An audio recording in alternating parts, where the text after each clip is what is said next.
कपड़े धोने वाली बहू। शादी के पहले से ही विभा को कपड़े धोने का बड़ा शौक था।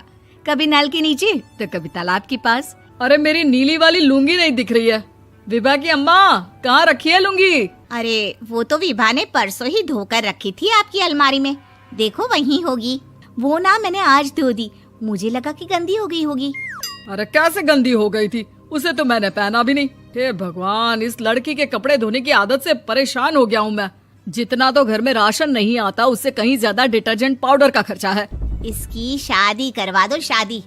जाए अपने घर में ही करे काम, फिर चाहे घर के कपड़े धोने हो या पूरे गांव के। हाँ ठीक बोल रही हो, देखता हूँ मैं कोई लड़का। वो दिन भी आ जाता है जब विभा को देखने लड़के वाले आ जाते हैं। लड़की मुझे अच्छी लगी। होने वाली सास कहती है, बेटी अगर कुछ पूछना है तो पूछ लो। वैसे तो हमारी लड़की बहुत ही शर्मीली है, जो बोल दो वो मान लेती है, इसे क्या पूछना होगा। अरे कैसी बात कर रही हो माँ, मुझे इन लोगों के घर रहना है, सवाल तो कई है। हाँ हाँ बेटा, पूछ लो ना, क्या पूछना है। आप लोगों के घर कपड़े कौन धोता है? सास का मुंह बन जाता है।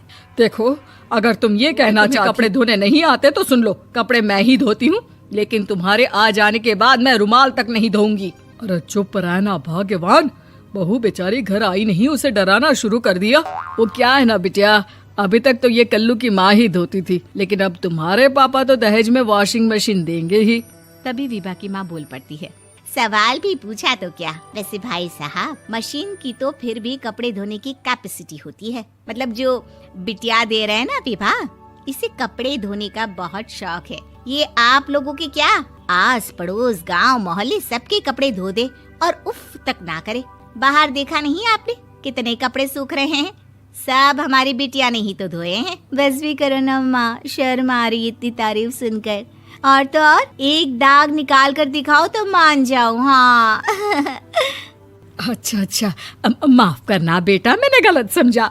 हमें तो रिश्ता बहुत पसंद है। और ऐसे जुड़ जाता है रिश्ता कपड़े धोने का शौक रखने वाली विभा का। उसकी शादी हो जाती है कोयला फैक्ट्री में काम करने वाले कल्लू के साथ। शादी के बाद अचानक विभा चिल्लाती हुई सास के पास आती है। सासू माँ, अरे सासू माँ कहाँ है आप? ये तो धोखा है, धोखा दिया आप लोगों ने मुझे। इसे ससुर के चक्कर के बारे में पता चल गया। अरे तो उसमें तुझे क्यों धोखा मिला है? अरे नल में पानी नहीं आता, कपड़े कैसे कब धुलेंगे? अच्छा, तू पानी नहीं आ रहा उसकी बात कर रही है। तो आपने क्या सोचा? कुछ नहीं। अच्छा, तेरी माँ ने कहा था कि कपड़े धोने का शौक है तुझे, याद आया मुझे। शौक बोलकर कपड़े धोने वाले मेरे जुनून को कम ना आके सासू माँ, कपड़ा धोना मेरा गुरूर है।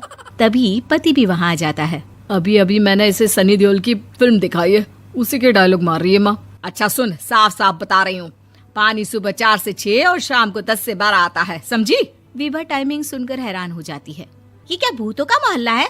सुबह 4 बजे उठकर कौन कपड़े धोता है? 4 बजे टंकी में पानी जाता है, फिर सारा दिन धोना ना, किसने मना किया?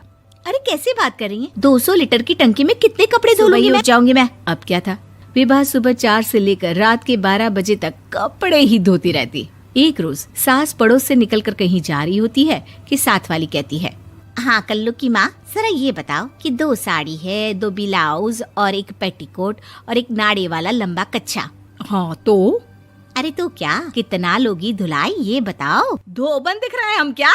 हमारे पति सरकारी नौकरी से अभी रिटायर हुए हैं और बेटा सुपरवाइजर है कोयला फैक्ट्री में।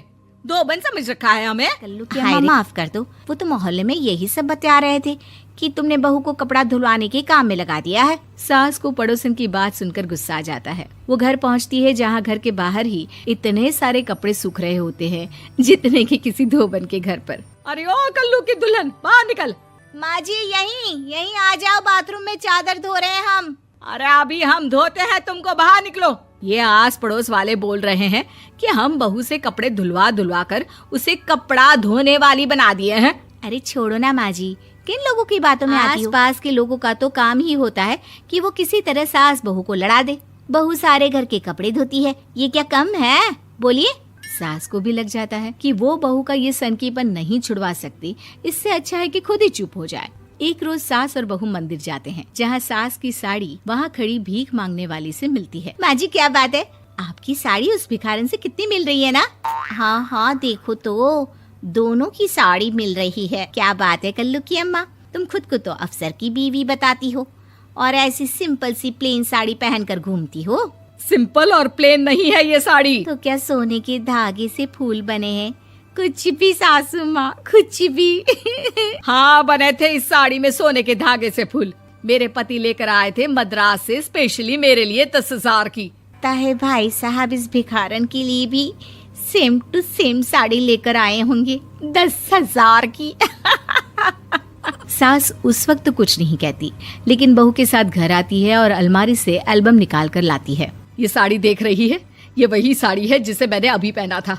इस साड़ी में ये जो चमकदार फूल दिख रहे हैं ना, ये सोने के धागों से काढ़े गए हैं। लेकिन तू लोकल वॉशिंग मशीन ब्रश से घिस घिस कर सारे फूलों को निकाल कर साड़ी प्लेन कर दी। मुझे माफ कर दीजिए सासू माँ। और तो और, जब मैंने तुझे तेरी गलती के लिए कुछ नहीं कहा, लेकिन तूने तो सबके सामने मेरा मजाक ही बना दिया। क्यों? बहू को समझ में आ जाता है कि अब से उसका कपड़े धोना बंद।